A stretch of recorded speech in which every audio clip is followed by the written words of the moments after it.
LKG చదువుకుంటున్న ఒక చిన్న పాప తన పుస్తకాలు తెచ్చుకునే టైం కూడా ఇవ్వకుండా వాళ్ళ ఇల్లుని కూల్చిపడేసిర్రు. ఆ పాప ఏడుస్తున్నది. రేపు స్కూల్లో పుస్తకాలు ఇవి అని టీచర్ అడిగితే నేను ఏం చెప్పాలని చెప్పి. రోడ్డు పక్కన ఒక చిన్న షెడ్ వేసుకొని చెప్పులు అమ్ముకుంటున్న ఒక ముసలామె, ఒక దుకాణం, ఆమె జీవనాధారం అది, దాన్ని కూల్చిపడేసిర్రు.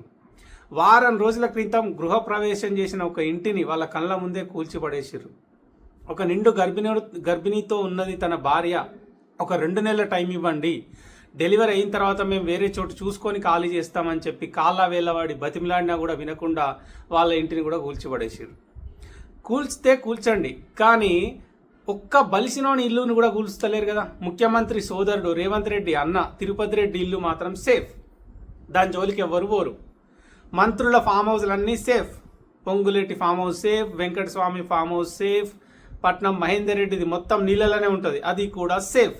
వాళ్ళ జోలికి ఎవ్వరు వెళ్ళరు.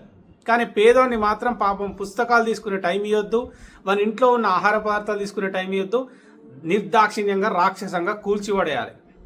ఇది హైడ్రా చేస్తున్న గొప్ప పని. నువ్వు నిజంగా నువ్వు దమ్మున్నవైతే ఇందిరమ్మ పేరు చెప్తావు ప్రతిసారి. ఇందిరమ్మ పేదోళ్ళకి ఇల్లు కట్టించింది తప్ప ఇల్లు కూల్చి వాళ్ళని రోడ్డు మీద వేయలే. రోడ్డు మీద ఉన్న పేదోళ్ళకి ఇల్లు కట్టించి ఇళ్లలోకి పంపించింది ఇందిరమ్మ. ఆమె పేరు నీ పాలనకు పెట్టుకొని పేదోళ్ళ ఇల్లు గులగొట్టి వాళ్ళని రోడ్ల మీద పడేస్తున్నావు. నీకు నిజంగా దమ్ముంటే నువ్వు చేయాల్సిన పని ఏంటిదంటే, వాళ్ళకి ఇంకొక దగ్గర ఆశ్రయం కల్పించి, వాళ్ళకి ఇంకొక దగ్గర ఇల్లు చూపించి, కేసీఆర్ కట్టించిన డబుల్ బెడ్రూమ్ ఇళ్లలో సిటీలో 2 లక్షల ఇల్లు కట్టిస్తే అందులో 40,000 డబుల్ బెడ్రూమ్ ఇల్లు ఖాళీగానే ఉన్నాయట. నీకు దమ్ముంటే ఈ పేదోళ్ళందరికీ, ఎవరైతే అక్రమ కట్టడాలు కట్టుకున్నారని నువ్వు అంటున్నావో వీళ్ళందరినీ ఆ డబుల్ బెడ్రూమ్ ఇళ్లలోకి తరలించిన తర్వాత కూలగొట్టు. అప్పుడు నువ్వు హీరో అవుతావు. అప్పుడు నువ్వు నిజంగా నీ భాషలో చెప్పాలంటే అప్పుడు నువ్వు మొగను అవుతావు. అది చేయకుండా ఎంతసేపు పేదోళ్ళ ఇళ్ళ మీద పడి ఏడ్చుడు ఏంది దరిద్రం. నీకు దమ్ముంటే మీ అన్న ఇల్లు గులగొట్టు ఫస్ట్.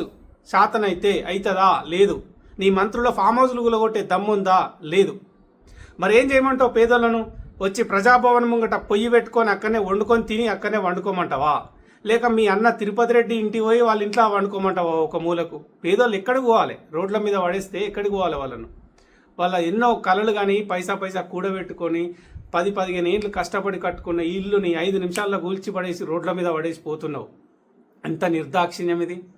వీలైతే నీ దరిద్రపు కొట్టు పాలనకు ఇందిరమ్మ అనే పేరు తీసేయి, లేదా పేదోళ్ళ ఇండ్లు గులగొట్టుడు ఆపేయి. అంతే తప్ప అటు ఇందిరమ్మ పరువు తీయకు, ఇటు పేదోళ్ళను రోడ్ల మీద వేయకు. వాళ్ళ ఉసురు ఖచ్చితంగా తగిలే అవకాశం 100% కనిపిస్తున్నది.